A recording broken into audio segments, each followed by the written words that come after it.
You know what Warframe has plenty of? Guns. Now, unfortunately, the diversity of guns isn't as great as I would have hoped, because even though we have a lot of them, the types are kinda samey, in the sense that it's hard for a person such as me to get excited over another assault rifle. Thankfully though, it looks like the Sentients are a bit more creative than that. Hey guys, welcome back. As always, my name is Leyzar, and today we're going to be diving deeper into the Shedu, which is a Sentient Arm-Cannon. As per usual, I'm going to have a cheapo build, something that most players will be able to build and enjoy, but of course we also have the quote-unquote endgame setup with a Riven.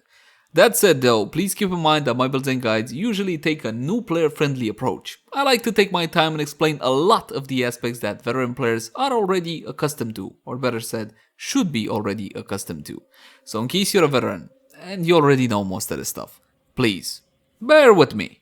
And with that out of the way, let's jump into the Shedu. Let's begin by checking out how the weapon handles without any mods equipped. And for that, just a couple of free shots. The Shedu is a sentient arm cannon. It wraps around the user's arm, the Warframe's arm, and that's fantastic. It looks kinda cool because it has its own animation. There's only one slight problem. If you're gonna be using an attachment on your right shoulder plate, you got a good chance of it clipping through. So that's a bit of a bummer. The Shedu fires projectiles. These projectiles have very good travel speed. You're not really gonna have any issue hitting your targets. But again, leading your targets definitely might be a thing with the Shedu. Upon contact, these projectiles explode in a 5.5 meter radius and they deal a significant amount of damage. So let's keep in mind that up until this point, we got two sources of damage. One, the projectile physically hitting the target, and of course the AoE explosion as a secondary damage. This is important when you're taking into account how much status chance you should have on your weapon, or how many status procs can you get with a single shot on your target. Not only that, but the Shedu has one additional trick. If you manage to fully empty the magazine, the Shedu will be releasing an AoE 20 meter pulse, which will be dealing, well, a very small amount of damage, and it's also gonna be staggering enemies. It's guaranteed impact proc, so basically it's AoE crowd control, allowing you to fully recharge your weapon and start firing again. So bear that one in mind. Now the primary reason for this AoE pulse is to remove sentience of their resistance buildup, just like you would do with your operator, for example. So again, that AoE pulse will be removing sentience resistance, so bear that one in mind. The Shedu has still one final trick up its sleeve, and you probably observed this one by now.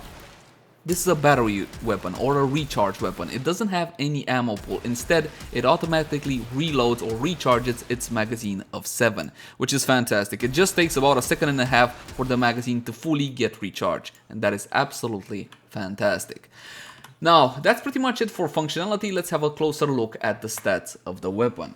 My weapon has been formatted a total of 6 times. Now, I do this simply because I want to test a whole bunch of combinations and just to max out the weapon. In your case, however, if you don't have a Riven, if you don't have prime mods, if you don't want to do all sorts of testing, free maximum of 4 format will be more than enough. The Shedu does come preloaded with 2 default polarities. It comes with 2 V symbols or Madre. Now these V symbols are the most popular in Warframe. This is basically what we format most of the time anyway. As you can see, my Shedu has 3, 5, 8 V symbols and a single dash. And the dash is just there for testing. Another thing I want to talk about is the Weapon Excellence mod slot. Half the time, this mod slot is not really worth unlocking. You can do it if you really want to get the most out of the weapon, but again, you don't get a huge benefit for most weapons. In the case of the Shedu, I would encourage you to try terminal velocity, 60% projectile flight speed. If you have problems with lags, if you have problems leading your targets, if you don't want to go for body shots or shooting the feet of your target just to get the OE portion, go with terminal velocity. Again, it's not necessary, it's optional. The accuracy of the weapon is 28.6, which is pretty much run-of-the-mill. When we're talking about accuracy, we gotta take into account 2 very important mods. For primary weapons, it's gonna be Heavy Caliber and Magnum Force for secondary weapons. 165% extra damage at the cost of minus 55% accuracy. 165% damage is the same as Serration and just 10 damage off Amalgam Serration. Amalgam Serration is optional, entirely up to you. I still think that it's worth going with Amalgam Serration over the normal Serration. 25% sprint speed at just the cost of 10% damage, that is definitely a bargain. But again, it's optional. When you're testing heavy caliber, just to see exactly how the resulting accuracy will be, make sure to slap on multi-shot on your weapon as well, with split chamber and vigilante armaments, because normally the primary projectile of a weapon doesn't really go haywire because of minus accuracy, but the resulting projectiles from multi-shot, however, can definitely go completely off the crosshair. So let's see how the weapon acts. I'm gonna do something and I'm gonna apologize for it. I'm gonna have to use white energy. I am so very sorry. I am so very sorry about this, but we gotta see the goddamn projectile. So we're gonna go like this. As you can see, the resulting accuracy is still fine, more than fine, even though it's only 15 point something, which is why it's worth testing every single time. It's a well-known fact in Warframe that minus accuracy on projectile-based weapons is really a bad idea, but in the case of the Shedu, it's totally fine, even if you're not just going for console shots. So bear that one in mind. So yes, heavy caliber does definitely work. I still say it's optional because there are plenty of mods that you can use on the Shedu to get fantastic results. This is one of those weapons that I wished I had more mod capacity, more mod slots actually, so I can put on more mods. When it comes to the critical chance and critical damage of the weapon, you got 25%, which is decent, which is good. 2.1%, 2.1x critical multiplier is just slightly above average. Fire rate of 2.5, magazine of 7, noise alarming, a reload of 0.4 seconds. This 0.4 is actually a bit on the tricky side. If I was to take the full min and talk about the full min, I would say that its reload speed represents the delay between the weapon stops firing and it starts recharging its ammo. It doesn't represent the reload speed or the ammo generation speed of the weapon, if you will. However, in the case of the Shedu, that is not the case. It takes 0.4 seconds to fully reload the magazine if you haven't completely depleted it. I know, it's weird, but let me explain how that one works. I do believe only the Shedu kind of works like this. So if I was just to fire a couple of shots off and stop now, in 0.4 seconds my magazine goes back to 7, which is fantastic. Awesome, isn't it? But if I was to fully deplete the magazine after the AoE gets released, you saw that? There was a delay there. There is a 1 second delay after the AoE explosion, and only then, after that delay, you get the full speed of ammo recharging and all whatnot. I know, it's complicated, it's weird, but basically, if you don't want the AoE portion, if you don't want the stagger effect or the sentient debuff removal or buff removal, you don't want to reach 0 magazine capacity on the Shedu. You just want to stop shy of 1 because you're going to be getting that reload a whole lot faster. And I'm sorry if that was confusing, I did my best to explain it. Onwards, Riven disposition of 3 out of 5. Smack in the middle, nothing impressive about this one. It's the standard Riven disposition that the developer awards any brand new weapon. Status chance 23%, more than respectable, again decent. When it comes to the damage, you got heat on the projectile physically hitting the target, and you got electricity on the radial attack. Quick clarification about the radial attack. The radial attack is not the AoE thing, okay? It's not the this, okay, when you run out of ammo on your magazine. The radial attack is the projectile's explosion upon contact, that 5.5 meter thing down there, alright? So I felt the need, I needed to clarify that. And now that that's out of the way, let's jump into a standard build for the Shedu. And we got damage with serration, multi-shot with split chamber, as well as, well, only split chamber, critical chance, critical damage combo between point strike, vital sense, and we also got hunter munitions on the weapon as well as malignant force. Now, of course, the elementals that you're going to be building on your weapon will be depending on your very own circumstances. Where are you going, who are you fighting, and so on and so forth. In this case, I want to point out that on the Shedu with malignant force alone, not only are you getting a 58.2% shot status chance, but you're also getting gas on the projectile physically hitting the target, and you're also getting corrosive on the radial attack. It's a fantastic mod to have on the Shedu, and it's super cheap. By the way, this is the cheapo build.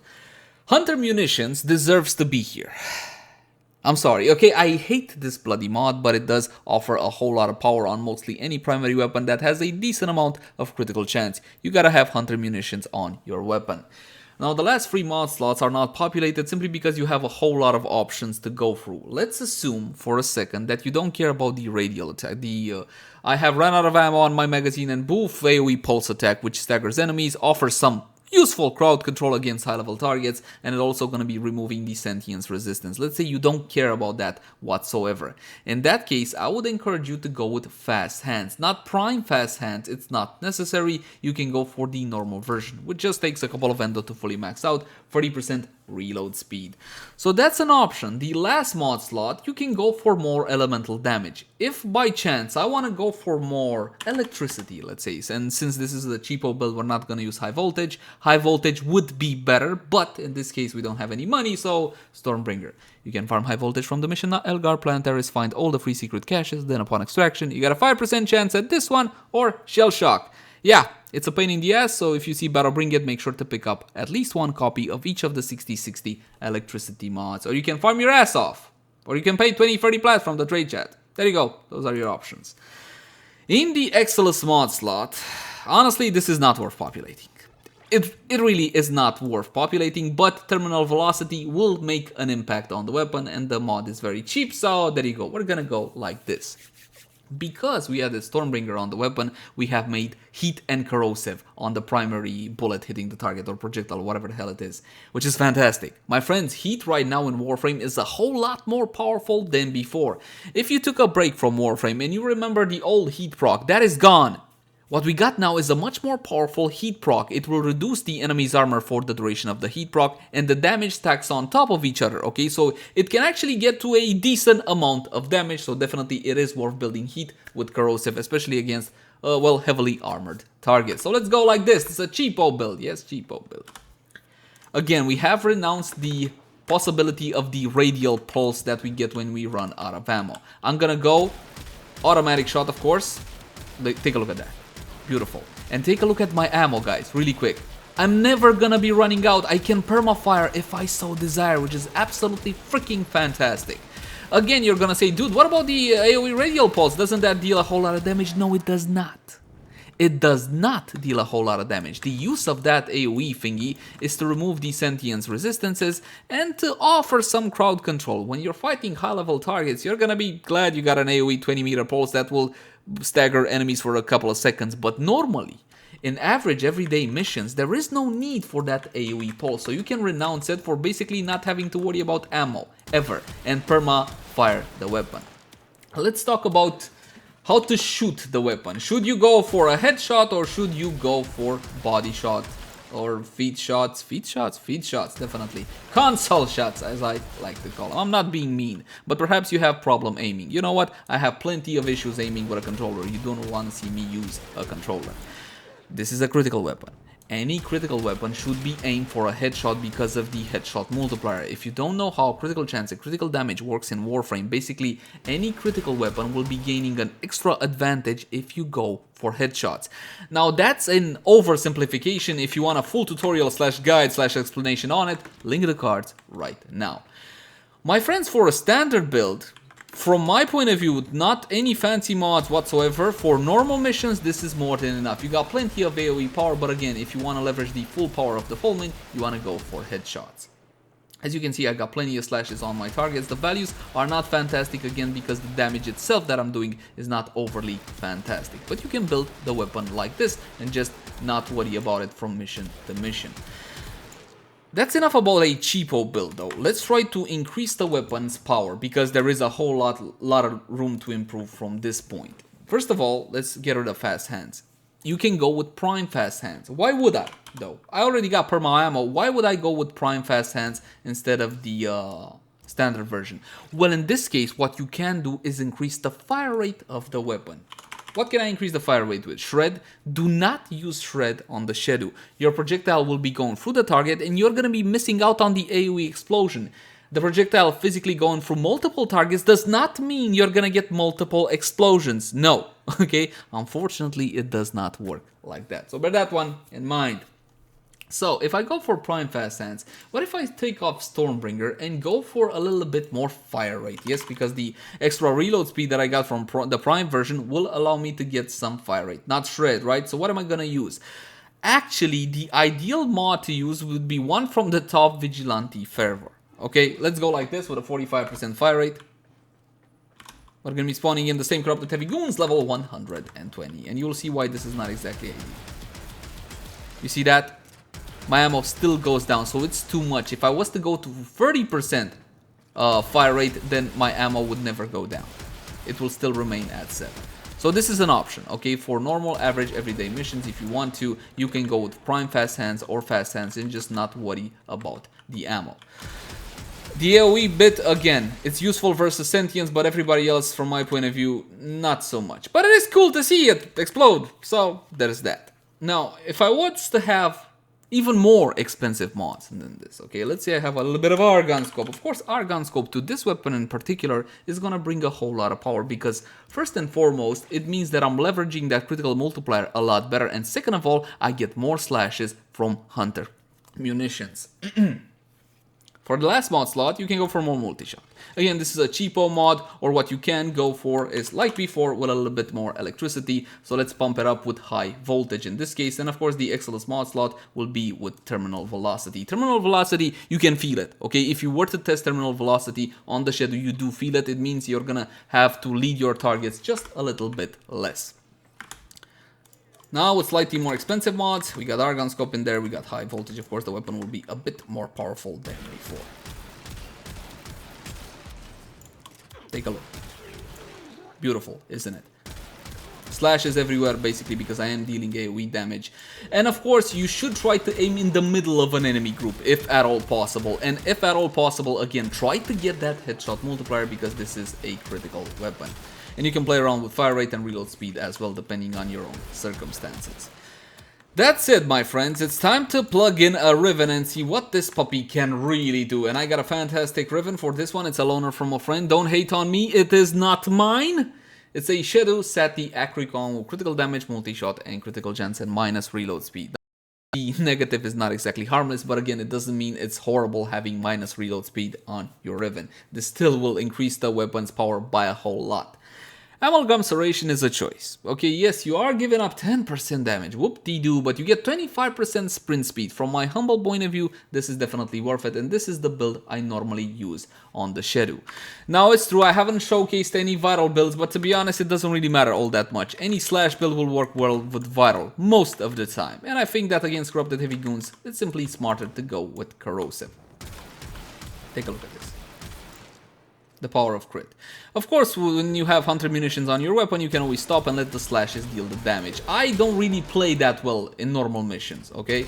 I just shoot it till it's dead. I don't know if you guys do the same. I'm assuming you don't stop just to count the number of slashes. So, there you go. Of course, a Riven will be making a huge difference, and this is not just any old Riven, this is a very powerful Riven. This is not me saying, hey, yo, buy $100 worth of plat or $200 or whatever, how much it would cost, and spend thousands upon thousands of plat on a Riven. The Shedu does not require a Riven to be powerful. This is a fantastic weapon either way, with or without a Riven.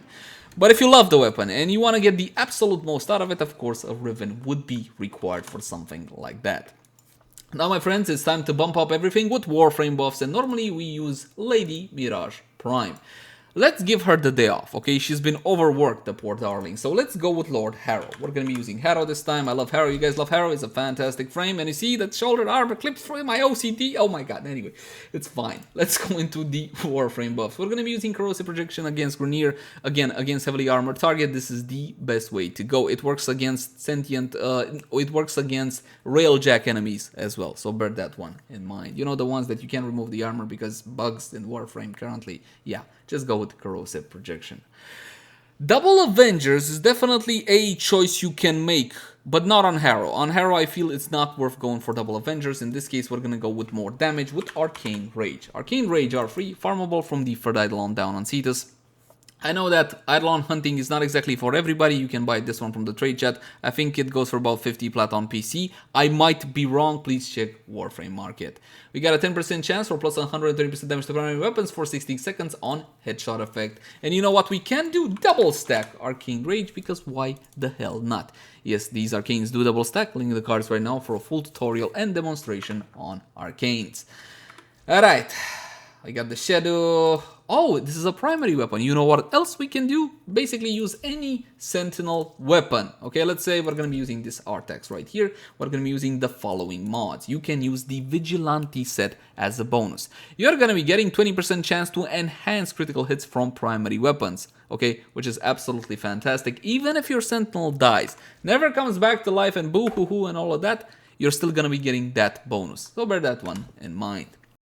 Now, since I am using Harrow as a buffer, it stands to reason to get rid of Argon Scope, and instead we're gonna go with Prime Fast Hand so I can stop worrying about the ammo and just perma-spam the Shedu. You don't need to go like this, but it's definitely an option. I'm gonna get 200% on headshot from Harrow plus the 94% I have from the weapon, that is 294%. Now, there are several crits of tier above red crit in Warframe. It's just that all of them are still red, so bear that one in mind. It doesn't mean you're not getting more critical damage output. Activate Harrow's 4th ability, and this is a frame I 100% love. But the problem is, it's a bit of a thankless job. First of all, it takes a while to actually farm this guy, and then you press your 4 ability. You save your entire team, you give them energy, you give them everything they need to succeed, and you get 0 thanks in return. His second ability will grant fire rate as well as reload speed. As you can see, I'm gonna do a single shot on my target. That is a 6,000 plus a 4,000, no, 5,000 slash 11,000 slash on the target. And of course, now we're just gonna beast mode these targets. Harrow's a fantastic frame. Again, if you have not farmed him so far, go for it. Though keep in mind that it's difficult for him to survive, just like it is for Mirage Prime. These super buff frames, outside of Chroma, have a bit of a difficult time to survive. That's basically how they worked out the balance. You can do a whole lot of damage, but if you're not careful, you're gonna hit the dirt really, really quickly. And as you can see, the Shedu now has gone full-blown monster. I do believe, my friends, it's time to draw our conclusions. I love the Shedu because it's a brand new, quirky, and interesting weapon. It's not your standard run-of-the-mill assault rifle again and again rehashed and with a secondary fire or something like that. I love the Shedu, I recommend it to everybody. It's got plenty of power, it's got build diversity as well. You can build it for gas, you can build it for corrosive, you can build it for viral slash if you so desire. You can leverage the AoE portions of it, you can go for body shots or console shots, whatever you want to call them. You don't even need to be good at aiming with it. Again, it's a fantastic, quirky weapon, and I 100% love and recommend it. As always, my name has been Leyzar. Thank you guys so much for watching. Like, favorite, share, and subscribe if you enjoy the content. If you got any sorts of feedback for me, I would love to read it in the comment section down below. Also in the comment section down below, if you guys want to suggest any particular type of content. Now, in all honesty, I'm only human, so in case I missed something, again, please let me know. You can also find me on Twitch, Facebook, Twitter, all the usual places. And if you love the content, consider supporting us via Patreon. Until next time, my friends. Bye-bye.